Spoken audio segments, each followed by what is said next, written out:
It's all a systemic failure of decision making. And you know, every 5 years, Turkish government, because it's the engine of growth, Turkish government gives a blanket amnesty to constructions, you know, unfollowed codes. You can build a two-story, you know, shanty house, and even though it's illegal, the government may not knock it down, even though it's not against the code, it's not safe, it's what have you.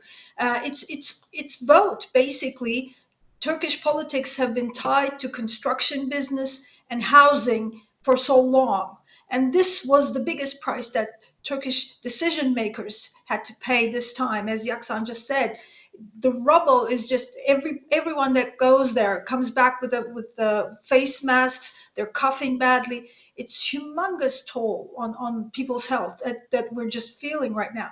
But the basic rule of law against bad construction was never implemented, and it's all from top to bottom. It's not just the political leaders, but it's the local government, the detectors, the inspectors, the mayors. It comes on all the way from down to the top, that people turned a blind eye on this and then paid a huge price. We paid a huge price. Big problem right now is the mismanagement and sort of the undecision-making process. It looks like everything is up in the air. Nobody wants to take up the initiative and say, hey, we need some sort of a Marshall Plan to build these cities, to build these towns, give farmers, give educators, you know, get some hospitals up and running. It looks like the entire region is sort of made up with tents and container cities, and it will be for some time. At least for the spring and summer months, people will be living in container towns, tent cities for some time.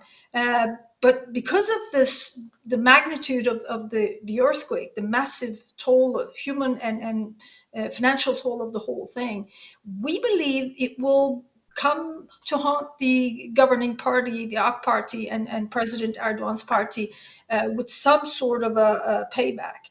And that's why the opposition is getting organized.